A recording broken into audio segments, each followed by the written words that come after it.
Explicar. Un sello personal expresando una opinión colectiva. Ahora, el editorial de Ari Lijalad en Habrá Consecuencias.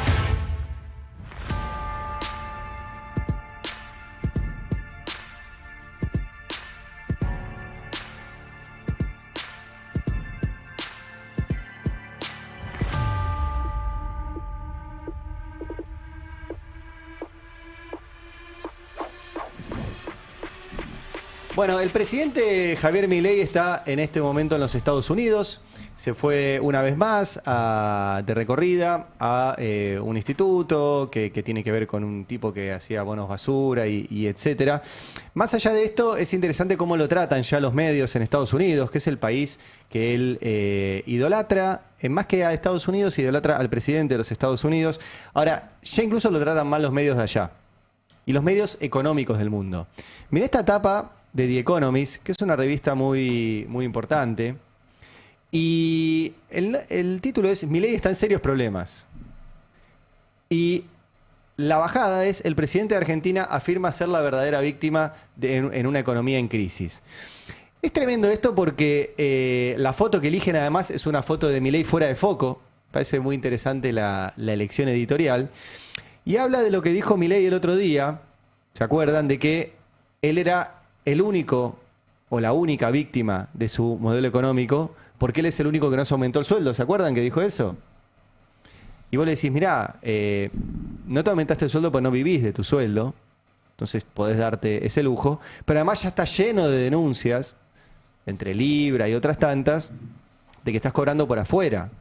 Entonces que no estás viviendo de tu sueldo, ni vos, ni buena parte de tu círculo cercano, entre ellos Adorni. Ahora al final de la editorial les voy a contar, porque nosotros tenemos una duda de dónde sacó Adorni toda esta guita, ¿no? Y tampoco hay tantas opciones.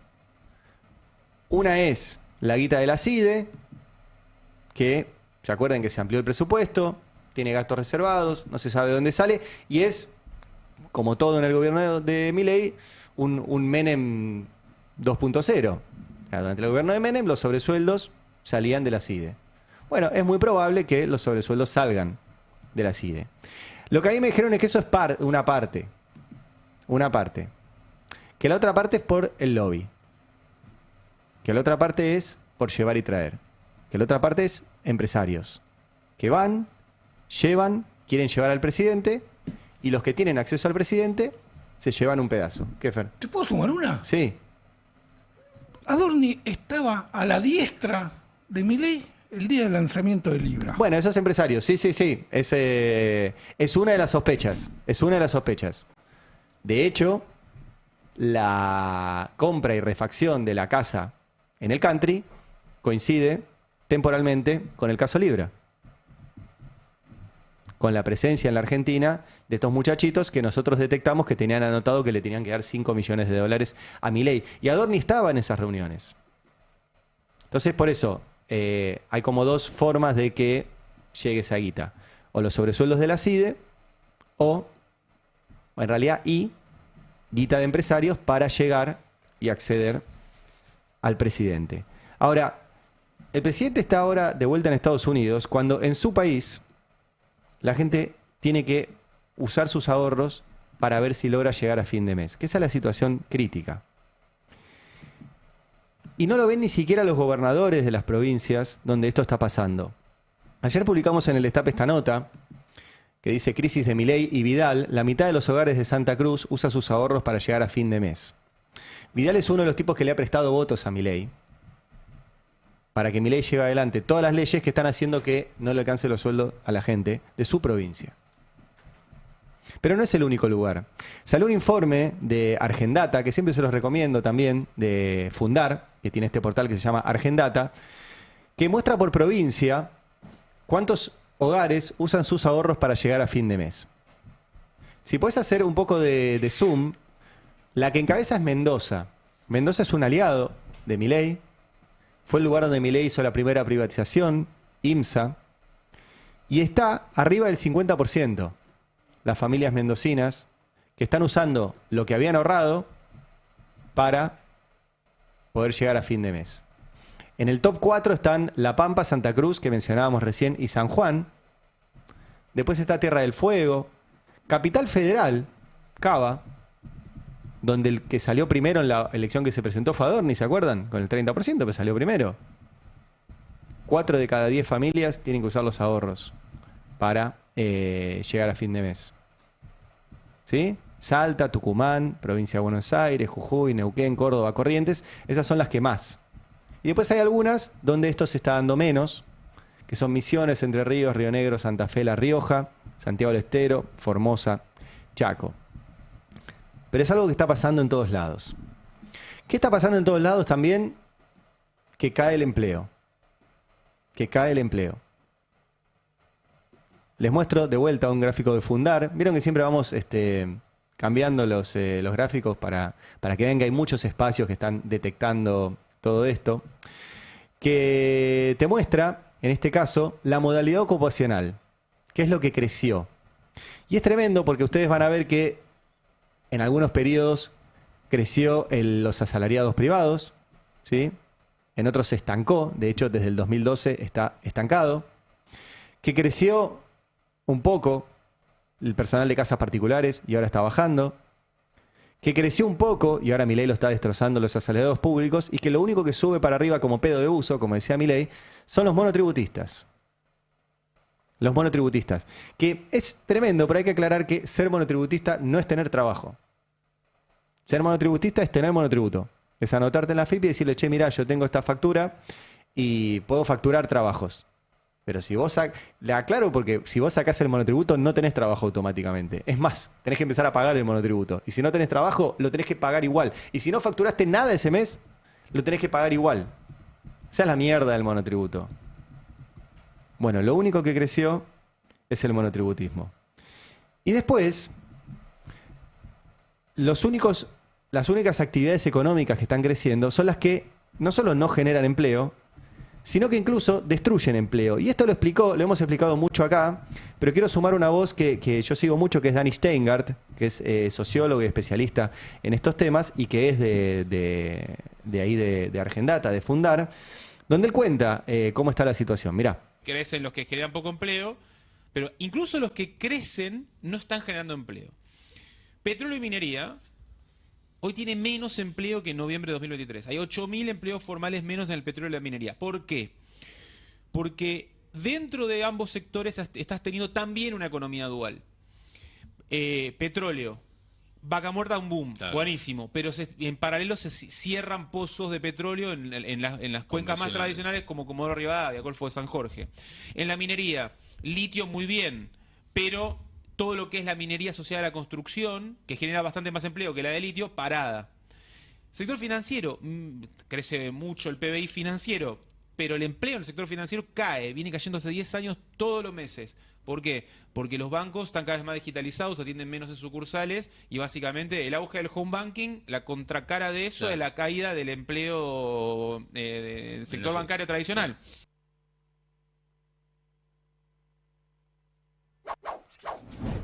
Les recomiendo mucho seguirlo a Dani Steingart, ahí decía director de desarrollo productivo de Fundar y a los trabajos de Fundar, así como otros que les recomiendo a diario. Hay mucha información ahí, mucha más que en los diarios. Y contando esta economía donde aún los sectores estrella de este gobierno están cayendo. Ese es un capítulo. Ahora, hoy hay mucha noticia judicial.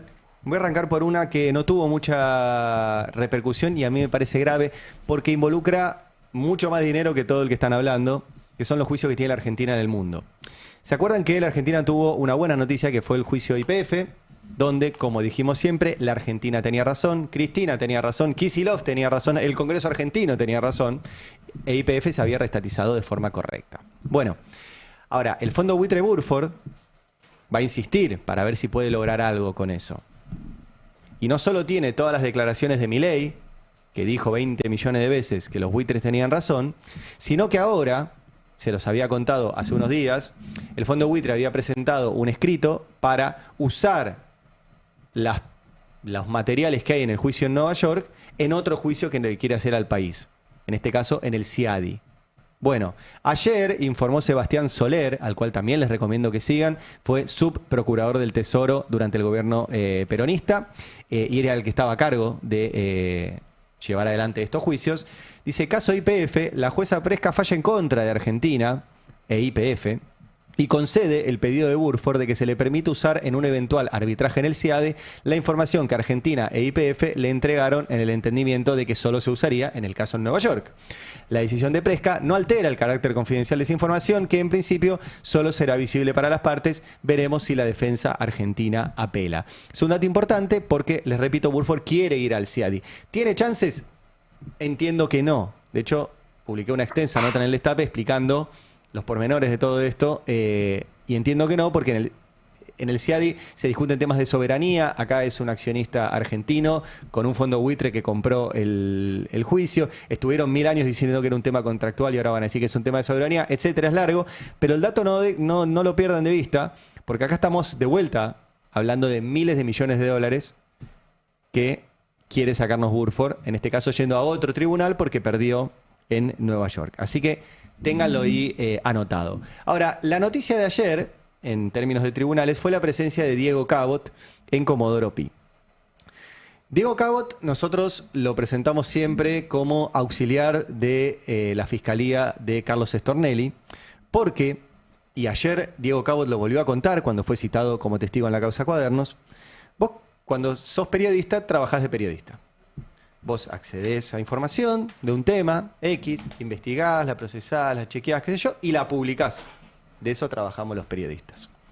Ahora, cuando vos accedés a algo y te juntás con un fiscal y coordinás con ese fiscal que se quede con ese algo que vos encontraste, supuestamente encontraste, y que ese fiscal lo lleve adelante y vos no publicás nada hasta que este fiscal haga las cosas, dejás de trabajar de periodista y sos auxiliar del fiscal. Son trabajos distintos, no es peyorativo, es una definición. Los fiscales tienen gente que trabaja con ellos. Cabot, en vez de trabajar de periodista, trabajó de auxiliar de Stornelli. Y Stornelli, lo que hizo con la causa Cuadernos, en vez de, dice, bueno, por ahí esto es interesante, no sé, alguien me trajo algo acá, pasó, no debería ser así, pero pasó. Bueno, vos tenés que agarrar eso que te llega y mandarlo a sorteo. Y hay en Comodoro Pi una computadora que yo también he publicado, que está viciada, que se puede manipular, que es un desastre, pero bueno, existe esa computadora y esa computadora sortea a qué juez y a qué fiscal le toca. Bueno, Stornelli no hizo eso. Habló con su amigo Claudio Bonadio y se quedaron el caso. Se lo quedaron. Todo trucho. Todo trucho. Y armaron la causa Cuadernos, que recuerden, salieron una madrugada del 1 de agosto del 2018, a cazar gente en una razzia nocturna y a detener gente por simple aparición en una hojita anotada así como yo acá. Anoto Fer Alonso, pum, adentro. María Caferata, pum, adentro. Así detenían gente, porque aparecían anotados en una hoja. Uno de los que aparecía era Gerardo Ferreira, que era el dueño de la radio donde yo trabajaba en ese momento, Radio del Plata. Y yo tuve que contar al aire que estaban deteniendo al dueño de la empresa donde yo trabajaba porque aparecía anotado en un cuaderno. Así trabajábamos. Después era todo mentira. Esos cuadernos fueron adulterados. A Gerardo Ferreira fue uno de los nombres que anotaron arriba. Todo un desastre. Todo un desastre. Voy a mostrarles varias cosas de lo que pasó ayer, porque si ustedes prendían la tele ayer veían, pobre Cabot, tuvo que ser sometido a una sesión, a un interrogatorio, cuando su palabra santa como periodista no se puede poner en duda. Y él no trabajó de periodista acá. Él fue parte de una operación destinada a inventar que Cristina recibía bolso con plata. Nunca lo pudieron comprobar y aún así están haciendo todo este juicio para el año que viene, que hay elecciones, tener a Cristina de vuelta sentada ahí y decir, ven que chorra, ven que es corrupta, a Cristina y a todo su gobierno, ¿no? Y fue toda una farsa. Pasaron varias cosas ayer. Arranco por Rafael Llorens. Rafael Llorens fue uno de los imputados. Él era el jefe de jurídicos del Ministerio de Planificación. Y estuvo en cana por esto. Bueno, le podían preguntarle los imputados a Cabot cosas. Y Llores lo primero que le pregunta es, ¿y por qué le llevaste esto a Stornelli? Miren. ¿Por qué va a la fiscalía el doctor Stornelli? Ya lo he explicado, ¿no? Está bien, le reformula la pregunta. Usted es abogado, usted sabe que para formular una denuncia penal, usted tiene que ir a la mesa de entrada de la Cámara de Apelaciones y dejar la denuncia ahí, o que le sorteen una fiscalía. Señor presidente, me voy a poner a esa... Doctor Llores, la pregunta no debe ser formulada en esos términos. El señor es abogado, pero no tiene por qué conocer esa información y no corresponde que la formule en esos términos. Perfecto, reformulo. No haga afirmaciones. Perfecto. Pregunte, por favor.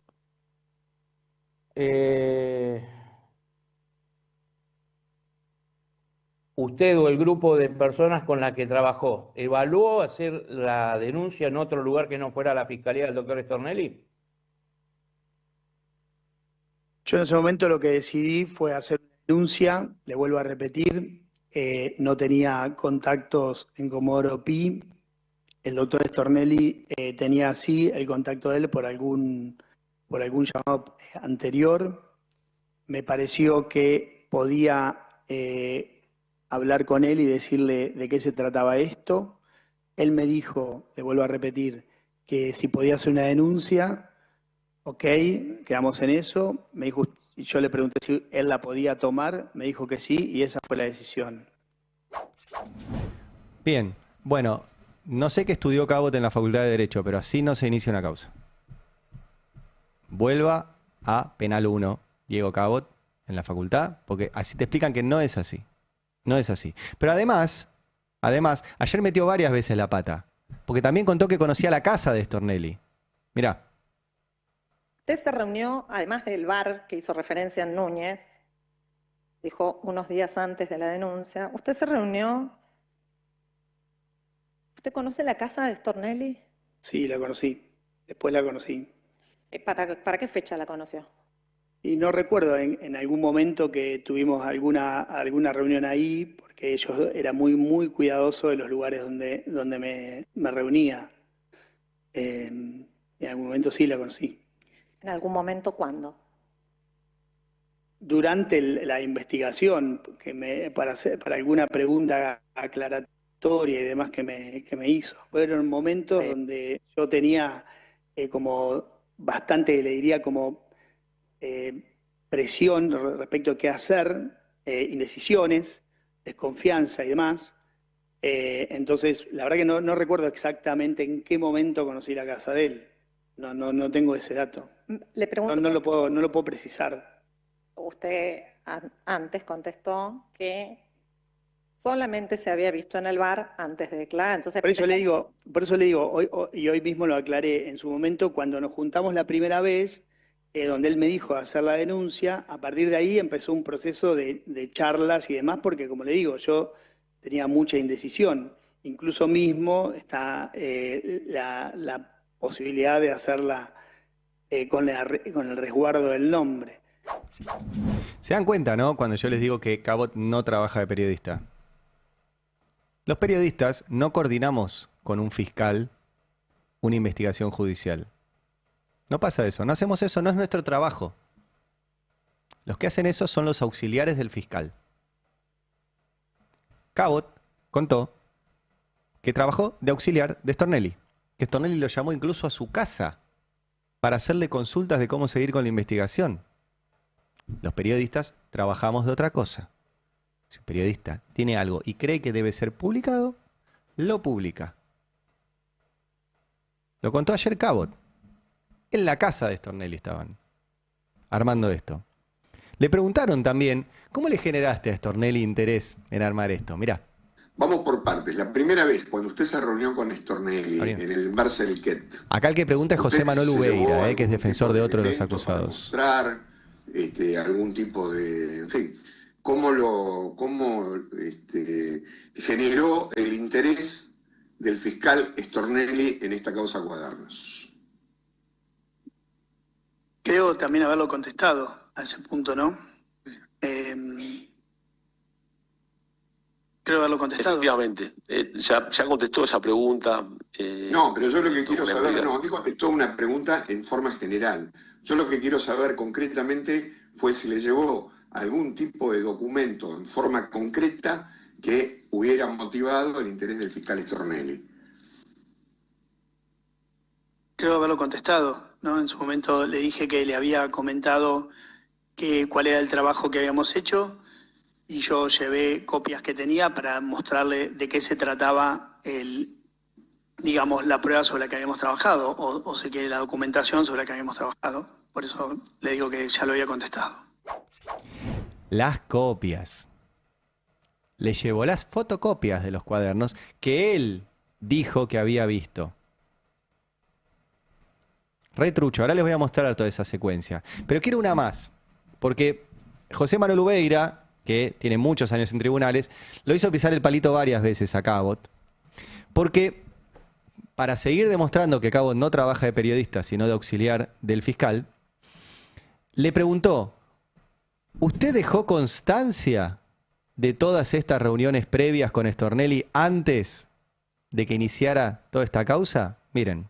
Cuando usted declara el testimonial, ¿usted hace mención, hay alguna constancia en el acta de estas reuniones previas que tuvo con Stornelli?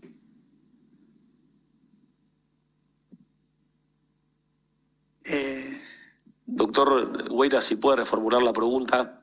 Sí, yo lo que quiero saber es si en la causa hubo una etapa previa que estuvo o no estuvo documentada a través de las actas formales con las que nos guiamos nosotros los abogados y ustedes los jueces. Entonces le quiero preguntar si usted en el acto de su testimonial hizo referencia a esta primera reunión que tuvo con el fiscal, lo dejó volcado dentro del expediente.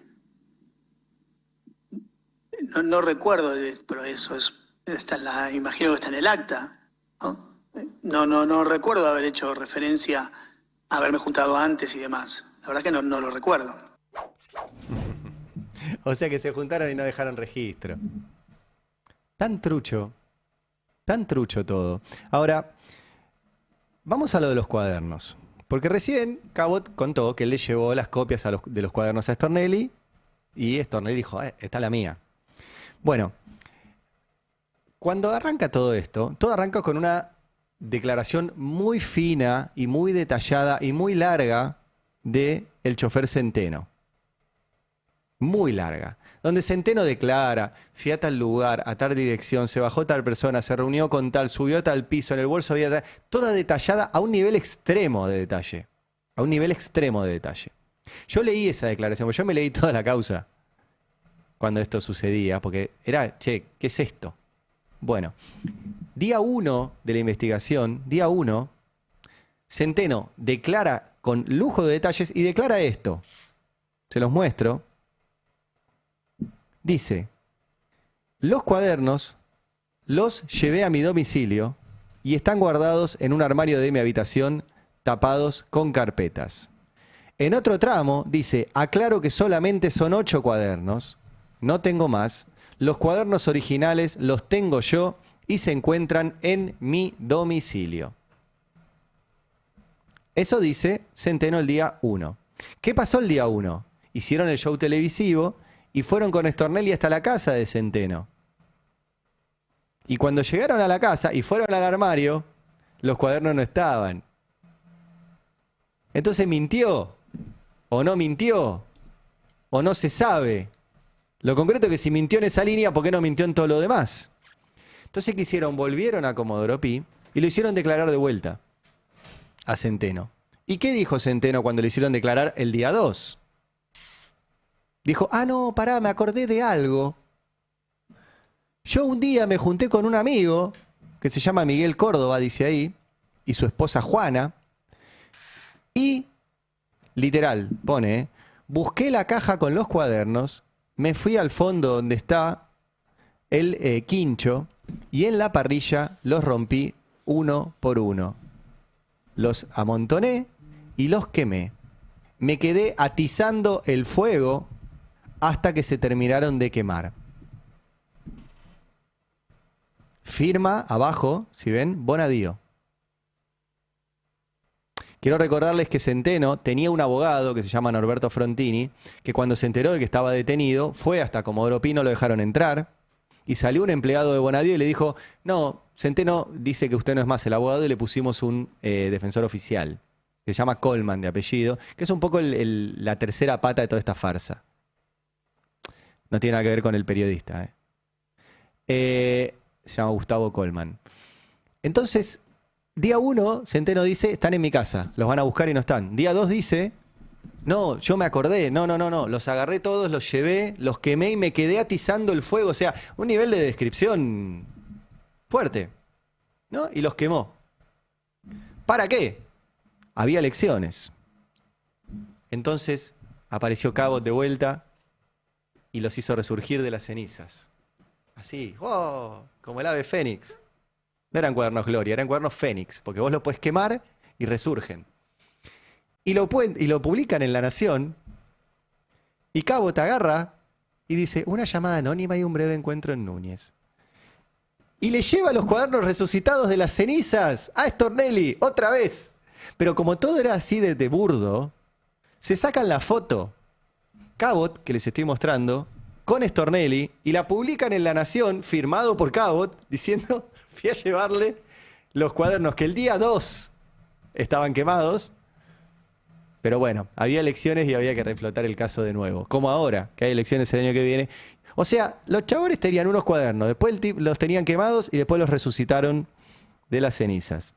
Es maravilloso. Bueno, ayer le preguntaron a Cabot por los cuadernos resucitados de las cenizas. Escuchen. En algún momento determinado digamos, usted conoció o supo que esos cuadernos en un momento determinado se había dicho que se habían incinerado, que Centeno los había quemado después de la devolución que usted le hace a Bacigalupo.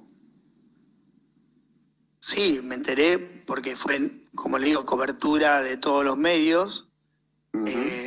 Cuando él declara que los había quemado. Eso fue un acto, digamos, un hecho relativamente público, ¿no? Para todos los que seguimos la causa o las noticias, sabíamos del asunto.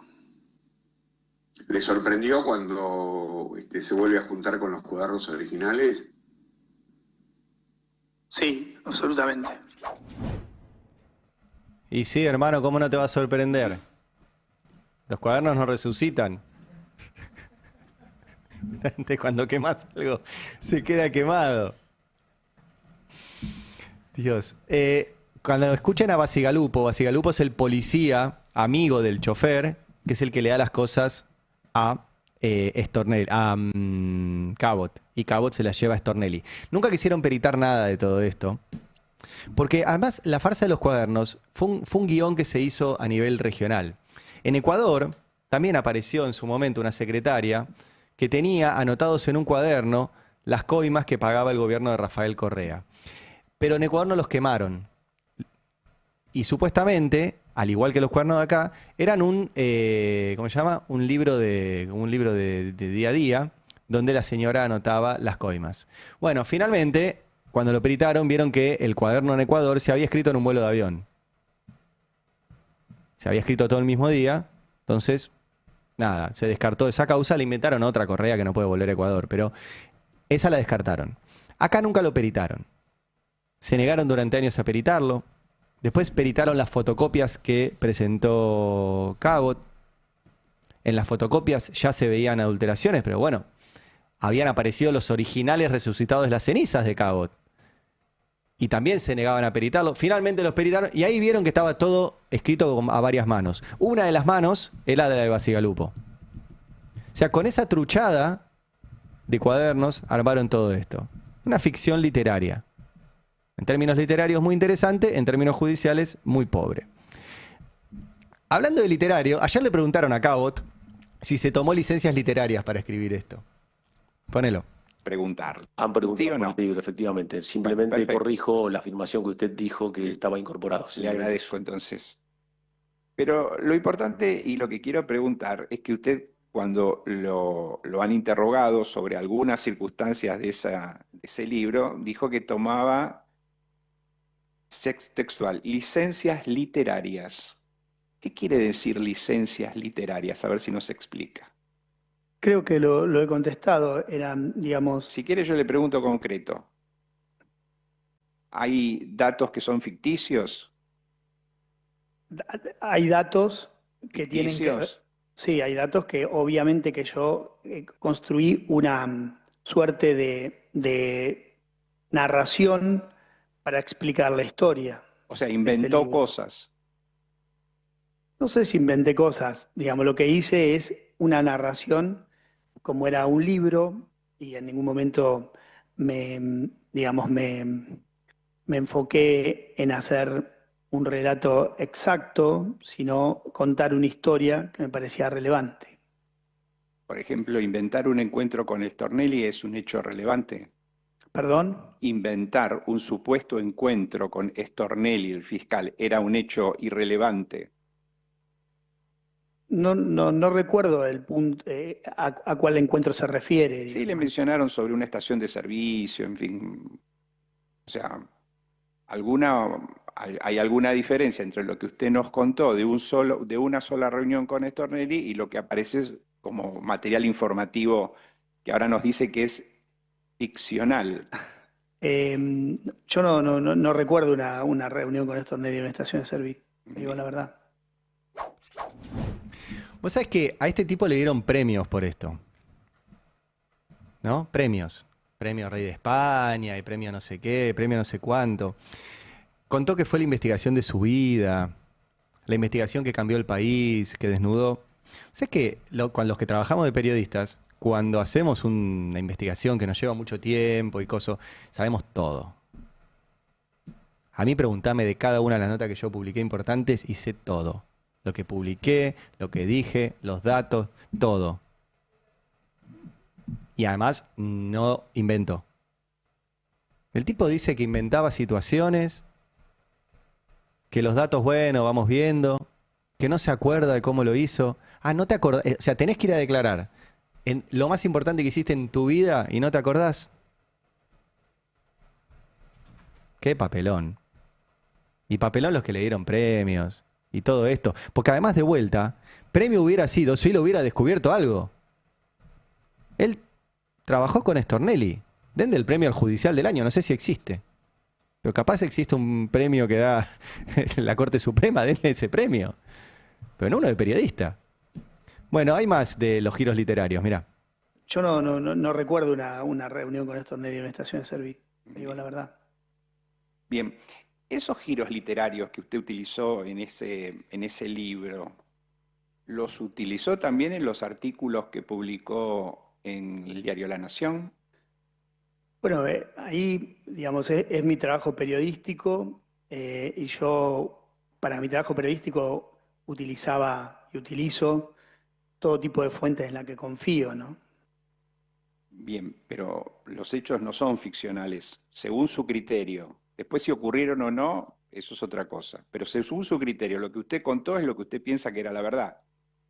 Sí, sin duda. Lo que yo conté en La Nación es lo que yo creía o creo que, digamos que es, no sé si la verdad, pero por lo menos lo que sí me contaron las fuentes en las que yo confío. Y cuando usted cuenta un hecho en primera persona, seguramente tiene que ser cierto. En principio sí. ¿En principio? ¿Cuál sería la excepción? No, la excepción es que me lo cuente alguien y que me haya mentido. No, pero es un hecho que usted protagoniza en primera persona. ¿En el diario? Contado en alguno de los artículos, de los tantos artículos que usted mencionó. Sí, lo que yo escribo en primera persona, en general, es así. Es así. Bien. Acá todos nos estamos riendo porque somos periodistas, ¿viste? No te pasan esas cosas. Sí, vos estuviste ahí y en principio lo que escribí vas a ver que es cierto. Hermano, qué flojera. Si escribiste o no escribiste, estuviste o no estuviste, pasó o no pasó. Bueno, no sé, vamos viendo. Acá lo importante es que Cristina esté en cana, chicos. Todo lo demás, medio que no importa. También le preguntaron algo muy importante. Nosotros nos juntamos con mucha gente, por ahí te olvidás de una fuente. ¿Pero te olvidás de juntarte con Bonadío? Bueno, ayer se lo preguntaron, mirá. Usted nos narró que había tenido una reunión tuvo varias reuniones con el juez Bonadío. ¿Usted se reunió con el juez Bonadío varios días antes de formular la denuncia? No recuerdo. Piense, por favor, porque es un hecho que usted lo protagonizó. No lo recuerdo. La verdad que no recuerdo haberme reunido con el juez Bonadío antes de hacer la denuncia. Yo estoy, le diría, convencido de que yo me reuní con el juez Bonadío una vez que hice la denuncia con el fiscal Stornelli. Fue ese día 10 de abril, creo que fue. Y en principio ¿no? Fue el que estaba mencionado. Usted se presentó ese día, se lo han preguntado varias veces, voy a ser muy breve con esto, se presentó a la fiscalía, toman una constancia de que usted se... Es buenísimo, ¿eh? O sea, el caso de tu vida y no te acordás si te juntaste con Claudio Bonadío, no con X. La información que debe tener el abogado, lo está esperando con... Pero es que... Qué papelón. Bueno, uno último, de vuelta, porque le preguntaron varias veces sobre por qué no hizo las cosas como se hacen. En el caso de si trabajas como periodista, publicarlo, y si no trabajas como periodista, ir a hacer una denuncia normal. Mirá. Presentarse en la fiscalía de él, ¿cómo fue este procedimiento? Porque le han preguntado ya sobre por qué no presentó la denuncia en la sala de sorteo, que usted conoce porque es abogado. Es decir, ¿cómo se decidió que usted se presente un día en la fiscalía de Stornelli a hacer esta presentación que usted llama denuncia? Ya contestó, doctor Veraldi, esa pregunta. Bueno, le pediría que la conteste de nuevo, por favor. Ya contestó la pregunta. Yo no lo tengo. Han pasado varias horas ya de la declaración. Entiendo que es innecesario que vuelva a recordar episodios que ya narró. Le estoy preguntando, señor presidente, con todo respeto, ¿qué le dijo Stornelli? ¿Y cómo lo asesoró Stornelli para que fuera a la fiscalía? Porque yo entiendo que un fiscal, y esto lo pongo en mi autoría, le tendría que haber dicho que el procedimiento natural, normal y que respeta las garantías constitucionales es hacer el sorteo para que se elija un juez. Momento, no me interrumpa. Para que se elija un juez no a dedo, ni un fiscal a dedo. Para que se elijan como corresponde. Es lo que yo pregunto nada más. Bueno. No lo dejaron preguntar. El tribunal este es un tribunal también designado a dedo.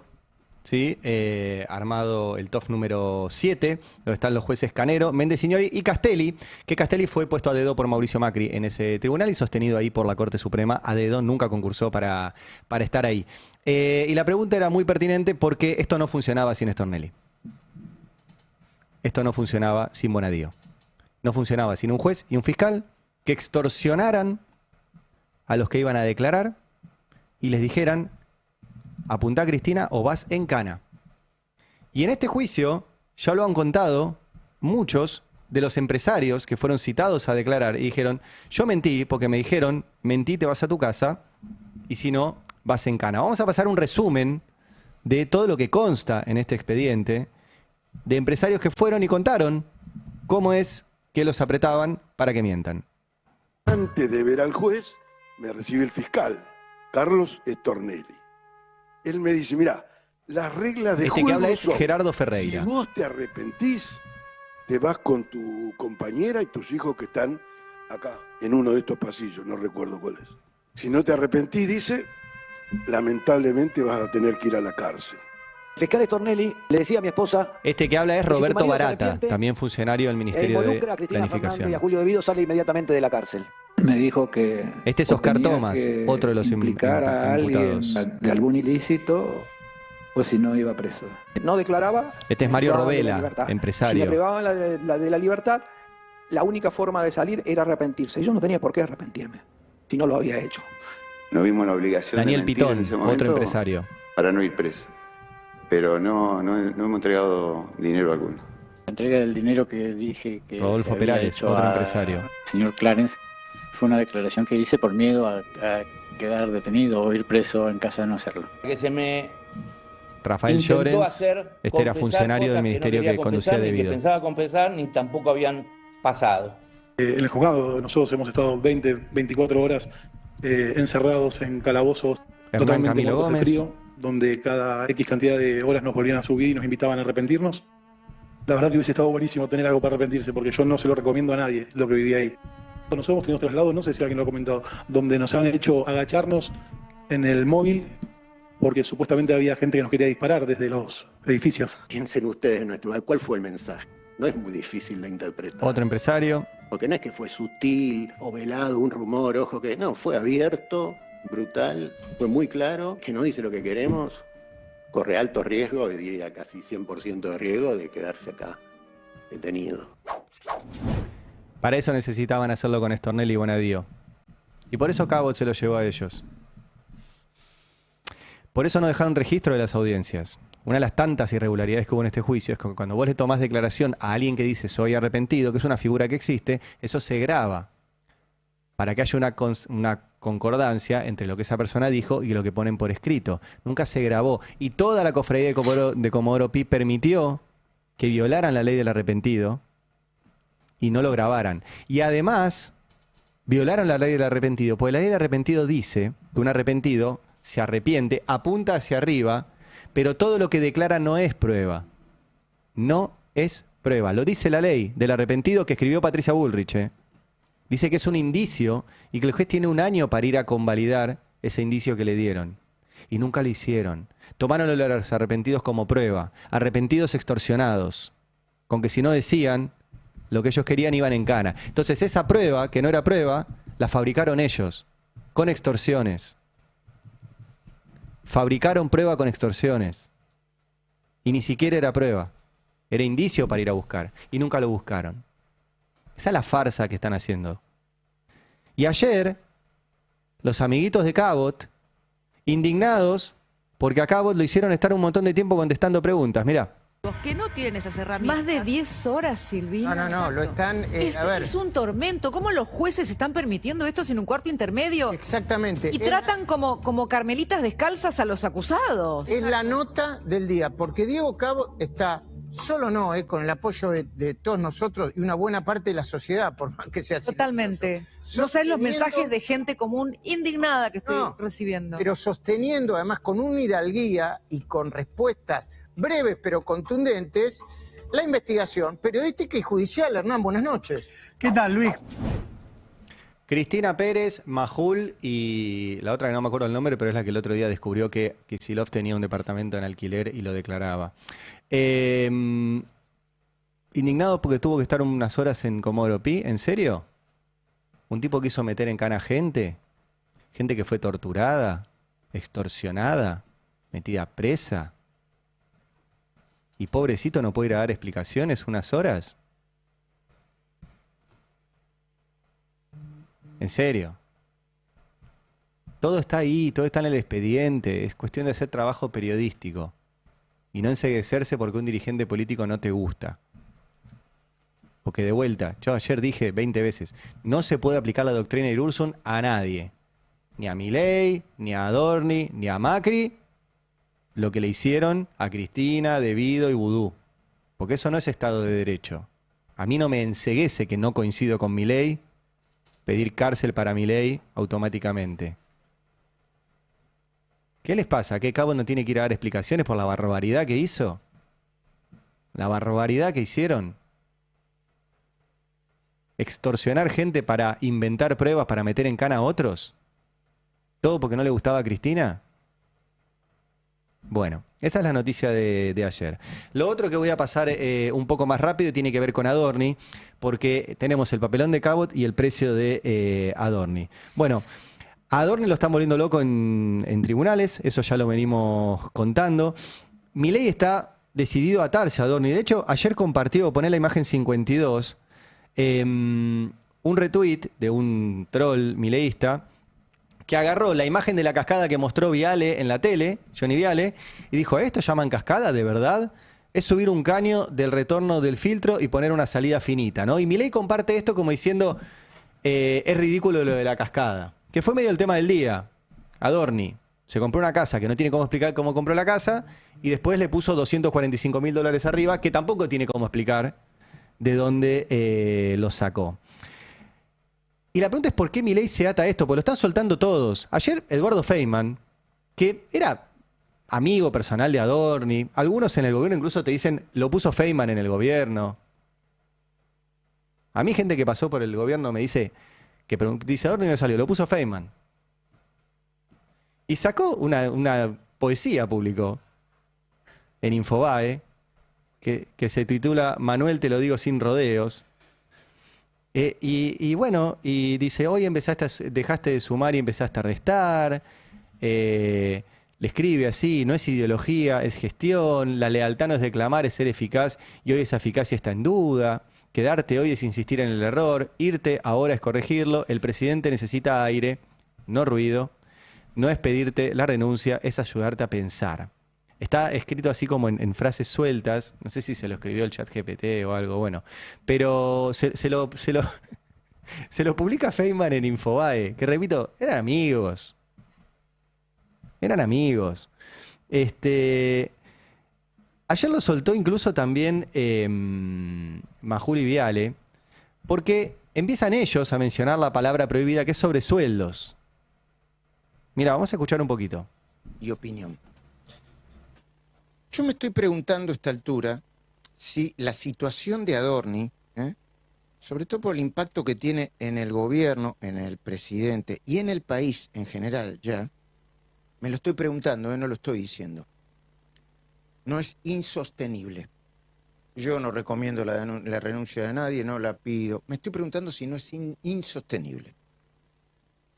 Me pregunto, por ejemplo, si Manuel Adorni no solo en su momento no me dijo toda la verdad o me mintió a mí, que es un detalle, porque del otro lado estabas vos mirando, cuando hice las preguntas básicas sobre su patrimonio, sino también al presidente y a Karina Milei, diciéndole que tenía todos los papeles en orden. No lo sé, pero eventualmente ¿les mintió o no le dijo toda la verdad? La justicia tiene como hipótesis que el origen de los fondos con los que habría gastado 700.000, 800.000 dólares, veremos, en 2 años podrían ser, no lo digo yo, lo cree la justicia, sobre sueldos.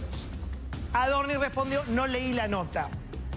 Uno podría haber dicho, no hay sobre, jamás en este gobierno hubo, hay o habrá, no leí la nota. Bueno, está bien. Para mí es todo daño, yo no entiendo cómo comunican, pero seguramente el ignorante soy yo. Innecesario y sistemático daño reputacional a un gobierno que llegaba con 2 activos, el combate a la inflación, que todavía está, y el combate a la casta. Y decir, no leí la nota, mucho más teniendo en cuenta que el presidente no tardó un segundo en fusilar a los ministros que le trajeron quilombos. Yo ayer, con esto cierro, pregunté 2 cosas. ¿Por qué le puso 245.000 dólares arriba a una casa de 200?